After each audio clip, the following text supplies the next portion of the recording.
What does the relationship look like between a Type 1 reformer and a Type 5 investigator? Well, let's start off by talking about a few things they have in common.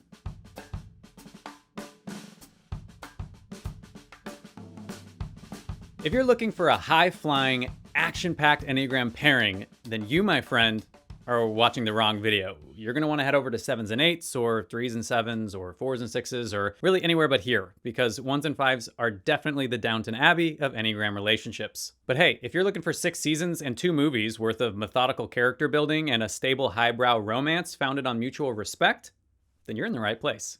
One of the primary reasons 1s and 5s create such a low-key, level-headed love affair is because they're both competency types within the harmonic triad, which groups Enneagram types based on their preferred coping mechanism, among other things. This leads the 1-5 pairing to find a deep sense of stability and pride in being competent, composed, and highly rational individuals who'd rather be sensible than sentimental. A shared desire for critical analysis and objective thought also makes the 1-5 duo feel like their relationship is a case of intellectual iron sharpens iron. Although this couple is a bit prone to sharpening their axe more often than they swing it, as their equally high standards can make them feel incapable of achieving the quality results that they know are possible. But generally speaking, the 1's desire for perfect execution, when combined with the 5's desire to gather all possible information, creates a very strategic and effective couple. All right, another trait that 1s and 5s typically share is their minimal need for social activity.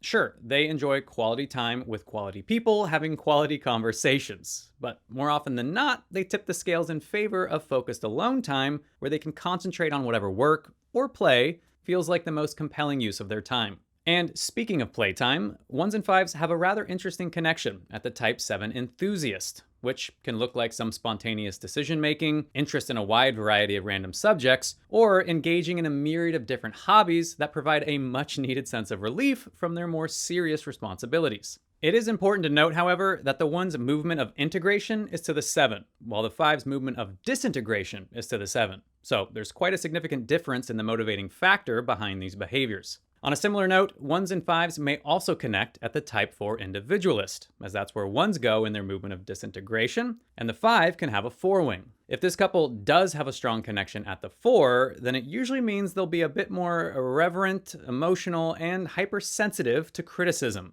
especially in regards to their work product. Also, there's a ton of nuance packed within these connections at 7 and 4 that I am just skimming right over for the sake of time. So if you want to learn more about the wings or these movements of integration and disintegration, then please be sure to check out the complete guides that I've got linked for you in the description below. All right, now that we've covered a few of the core traits that this couple has in common, let's zoom in on what specifically attracts the Type 1 reformer to the Type 5 investigator and vice versa.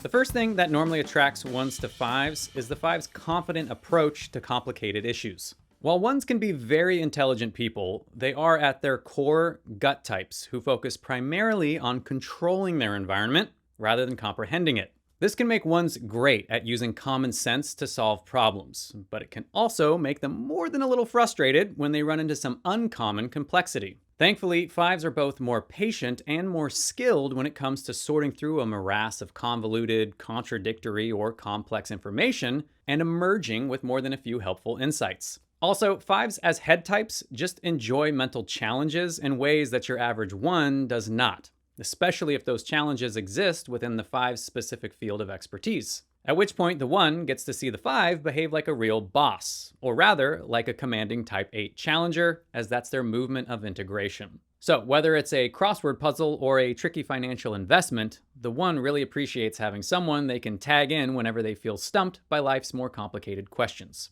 Oh, and 5s are even more attractive in this regard when they have a strong 6-wing, as that typically results in a more grounded approach to solving problems that fits nicely with the 1's pragmatic spirit. Although, as 1s mature, they often begin to see the value in the 5's more open-minded approach to gathering information, without the need or pressure to use that information for personal growth or social change. This is huge for 1s, as their pragmatism often mixes with their moralism, and they become obsessed with trying to fix people or problems they haven't yet taken the time to fully understand. Fortunately, 5s are rather amoral people. Not immoral, just amoral, as in they're concerned with the objective value of the information or experience and not the inherent virtue of its application. Another way I could say it is that 5s have intellectual integrity, while 1s have behavioral integrity. And while neither is inherently better than the other, it does occasionally behoove the 1 to follow the 5 down their mental rabbit holes in search of a more nuanced opinion about things like art, sex, or other morally gray issues in society that average 1s can be rather close-minded about. So at the end of the day, healthy 5s are attractive to 1s not only because they provide incredibly insightful advice about complex issues, but because they allow the 1 to freely explore ideas and experiences without the pressure to morally justify their actions, which ultimately helps the 1 attain the kind of wisdom they desire most in life. All right, on that note, let's shift gears and talk about what 5s find uniquely attractive about 1s.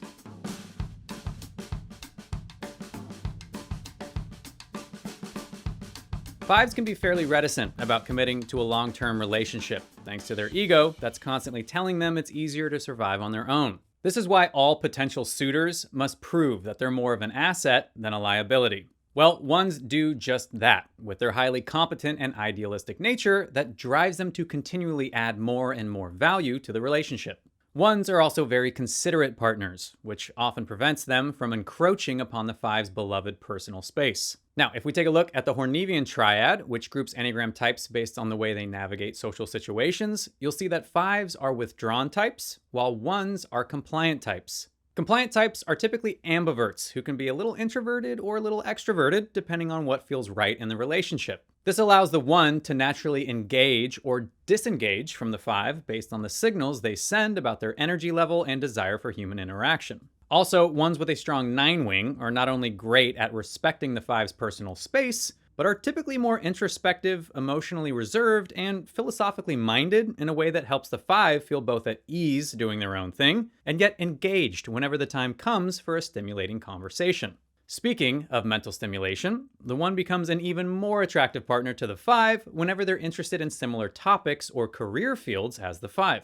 The 1's desire to cultivate strong beliefs, when mixed with their desire to be right, makes them a very lively sparring partner with whom the 5 enjoys debating all sorts of different topics, theories, or wild ideas about their future together. Now, sometimes the 5's desire to endlessly examine their thoughts becomes a form of avoidance rather than just a fun conversation, which is what's characterized by their movement of disintegration to the Type 7 enthusiast. Disintegrated 5s begin to sink deeper into their mental world in search of the right information or some new skill that may hopefully allow them to re-enter the physical world with confidence. Fortunately, 1s as gut or body types are primarily focused on the physical world, which allows them to be more aware of the practical steps they and others can take to move towards their goals. So, as long as the 1 approaches the 5 with patient support rather than impatient criticism, they can be super helpful in channeling all the 5's information into a very practical and effective course of action.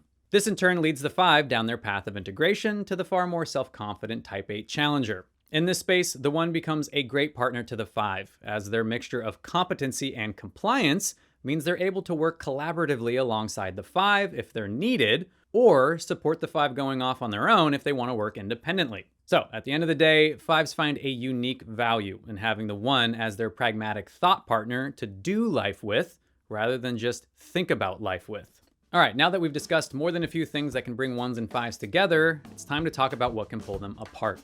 Hey there, friend.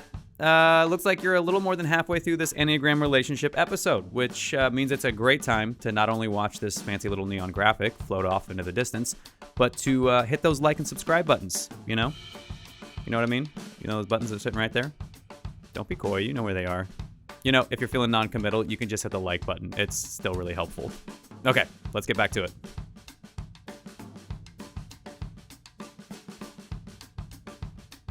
Ones and 5s are bound to have some long, drawn-out conflict that pits the 1's morality against the 5's rationality. From the 1's perspective, they believe in a common-sense version of right and wrong that creates an obvious moral code that we should all be following. But from the 5's perspective, that moral code is highly subjective, and they much prefer the cold rationality of the objective mind, which of course, the 5 firmly believes they have. So whenever there's a significant dispute, this couple quickly falls into the World War I of relational conflict. They dig their trenches, launch a few counterattacks, and then wait for the other person to eventually admit defeat. But spoiler alert, the 1 usually gives up first. As I mentioned in the previous section, 5s are withdrawn types, so they're often well practiced when it comes to shelling up, minimizing their needs, and outlasting the siege of whatever or whoever is coming after them. 5s are also way better at controlling their emotions than 1s, who have a core struggle with anger. Ironically, this anger is what provides the 1 with such clarity and motivation to fix real issues within themselves and the relationship.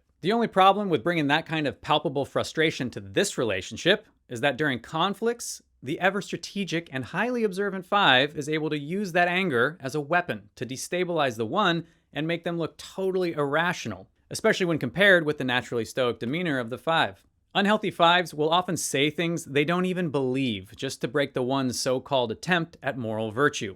Now, if the 1 does unleash their anger on the 5, then their trademark moral guilt is sure to follow. At which point, they start sulking, and the 5 feels like they've won because they're not the ones getting all emotional. Sadly, this pattern is like relational cancer for this couple, as it slowly erodes the foundation of respect that was at the heart of their relationship. It also doesn't help that this couple, under stress, can share a heavy dose of emotional turbulence thanks to their connection at the Type 4 individualist. As I mentioned at the start of the episode, 5s can have a strong forewing, and the 1's movement of disintegration is to the fore. So the big red flag for this pairing typically looks like a growing sense of hopeless nihilism within either or both partners, as they start to believe that life would just be easier if they pushed everyone and everything away.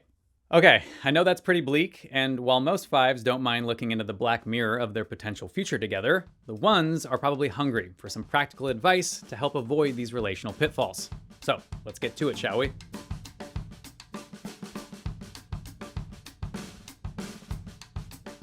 The first piece of advice I'd give the 1-5 couple is to consistently schedule some playful or enjoyable physical activities throughout the week. The reason being that 1s hold a ton of tension or frustration in their bodies, while 5s often neglect their bodies because they're so preoccupied with their mental pursuits. So this can be a mixture of things you do alone or preferably together, but either way, just be sure to prioritize things like playing sports, going on hikes, dancing together, or, some other stuff that's not suitable for my PG rating. Whatever you do, the goal is not just to engage the body, but to open yourselves up for a deeper, more emotional connection. Remember, as dual competency types, this pair really struggles to share what's going on inside their hearts, as they overemphasize this need to be rational, practical, or reserved in their self-expression. Thankfully, there's something magical about the way physical play or physical relaxation cracks open the heart space and makes it feel way more natural to share those ooey-gooey emotions. Speaking of relaxation, another place this couple has an easier time bonding with each other is on vacation.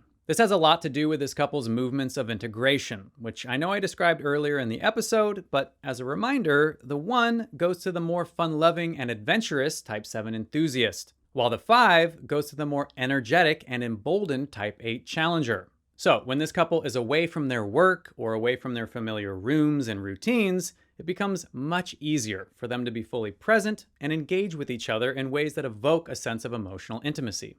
Okay, the last piece of advice I've got for this couple is to practice generosity. Classically speaking, the core struggle of 5s is avarice, or the hoarding of resources to ensure their survival. While that's clearly the opposite of generosity, it's often amplified by the 1's core struggle, which is described as wrath. In this context, the 1's wrath becomes like a lack of relational generosity, as it's a punitive or vengeful sense of anger that has no interest in showing others grace or forgiveness. So you mix all that up with the fact that stressed out 1s and 5s can be fairly antisocial, and you get 2 people who just kind of sink into isolation as they're more concerned with their resources or rightness than they are with sharing a life together. So all that to say, this couple will benefit greatly from giving away their time, energy, and sense of certainty for the sake of leaning into whatever their partner is most passionate about. And once they get good at doing that for each other, then they should try doing it for others in their community as well, because that'll ultimately prevent this couple from shrinking into their egos rather than expanding into their essence. And that's what the Enneagram is all about. All right, hopefully that was helpful to some of y'all out there, and if it wasn't, well, then this last part really isn't going to help either, because it's time to end things, as we always do, with the patented YGAT relationship rating system.